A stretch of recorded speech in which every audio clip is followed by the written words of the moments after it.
Hey, what's up, sports to the bone family? What's up? How are you guys doing? Alright, so we're just going to talk a little bit while I'm driving, my viewers and subscribers. So funny enough, it was yesterday on the live show we were talking about O'Shane Thomas and his fitness and what's really happening with him. And I was just scrolling down on the Sportsmax website, looking at some stuff that I could cover, and I saw where former Jamaica captain Nehemiah Perry, he did an interview, and he basically said that CWI or Cricket West Indies, they have actually failed O'Shane Thomas. So we're going to talk about that. Plus, we see where CCG, that's the College Cricket Ground, CWI apparently they are investing a whole lot of money into the development of College Cricket Ground. They are planning to let it be a West Indies cricket heritage site alongside a world-class facility as relates to where remedial work will take place, testing of players and all of that. So say for example, a player's action is under some form of suspicion, they can check it out and things like that, and make sure that they work on it. So quite a few things I hear them saying that they are going to be doing there, so it's pretty interesting. We're going to talk about that. Alright, so make we start off with the O'Shane Thomas thing now, my viewers and subscribers. We all probably will remember in 2017 when O'Shane Thomas made his way onto the scene in the Caribbean Premier League. Based on how I saw him, I said that he could definitely develop to become a quality pace bowler once the work is put in, because we would have seen that he was pretty quick. But as it relates to bowling, he wasn't as accurate as we would have wanted him to be. You understand? Always missing his run up, bowling a lot of wide ball, short ball and things like that. But those are things that could work on. And when I was reading the article, those are some of the same things that Nehemiah Perry was talking about, saying that when he saw O'Shane Thomas in 2017, he was saying to some of his colleagues in Jamaica and in the Caribbean that in Jamaica and in the Caribbean that O'Shane Thomas is definitely a bowler that we can look to develop, but he should be allowed to play 4-day cricket to learn the art of bowling, because he bowls quick, yes, but he was not as accurate as how you would want, but the potential was always there. And that is why I think they were so persistent as it relates to giving him opportunity, keeping him in and around the team, making sure that he was in and around quality bowlers. But I think as it relates to his development, I haven't really seen much development taking place since he burst onto the scene. And it's the same thing Nehemiah Perry is saying. You understand, when you give a youngster that is bowling quick the opportunity to play T20 cricket, he's not going to learn the art of bowling like that, because it's just 4 overs per game. If he goes for runs, sometimes he might only bowl 2 or 3 overs. But when you allow him to play 4-day regional cricket, it's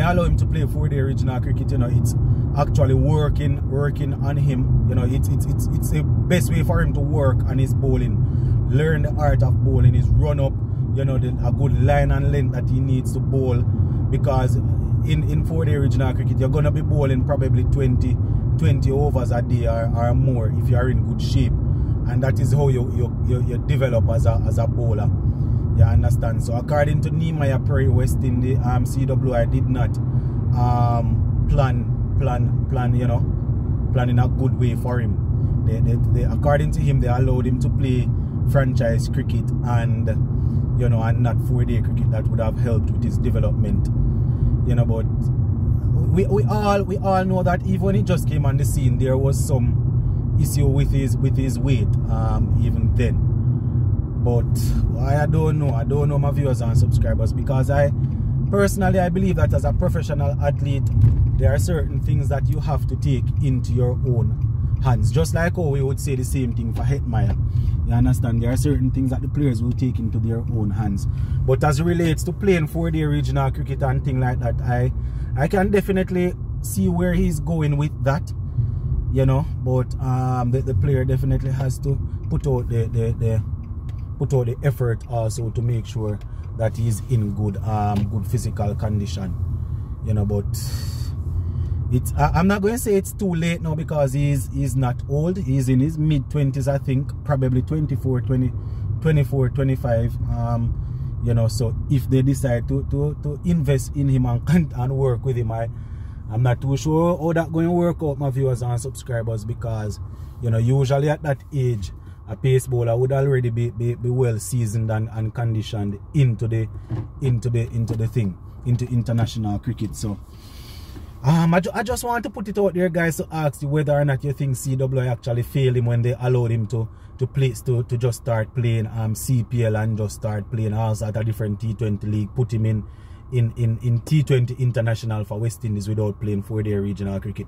Do you guys think that would have changed anything, or it would have been the same if they did not allow him, if they did not pick him in franchise in T20 internationals and let him play regional cricket?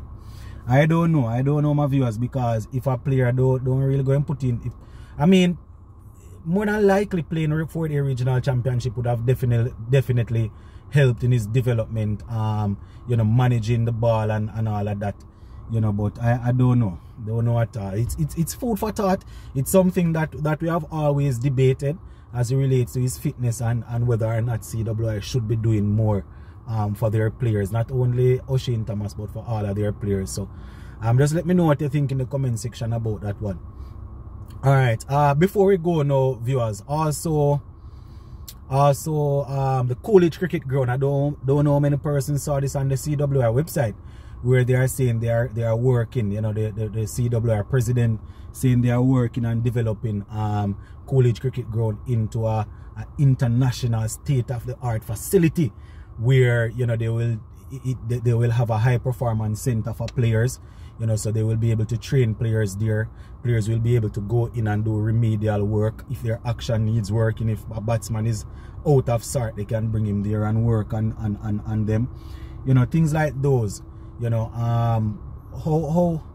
How impressed are you guys with this sort of planning? Do you think investing in another high performance center will really change, or will really help our cricket? Because we have seen this high performance center concept before, and aren't we facing the same sort of flaws from the players? Aren't we seeing the same sort of flaws even after the players would have spent some time in the high performance center? Let me know what you think, guys. I am always for education and development and all of that, but at the same time I still understand that, you know, a concept is good, but, you know, a concept like that is good, but you want to make sure that you have the right people organizing it and things like that. So as they say, international games will be hosted there also. So, you know, we already have the park, so, you know, international cricket can be played. So if they are going to invest in it to make sure that, you know, players can go there and do remedial work, players can go there and work on their technique and things like that, that would be good. It would be good, but, you know, I am hoping that whatever budget they are getting to use on that, you know, it's not affecting any other thing. Because, as I said, guys, I don't want to sound controversial. I am all for development, but we would have seen players going into these high performance centers and coming out, and it's the same thing we are seeing over and over. So, you know, let us see. That's all I'm going to say. Let us see. But we're going to leave it right here for now, my peeps, and we'll touch base again. All right? Bless.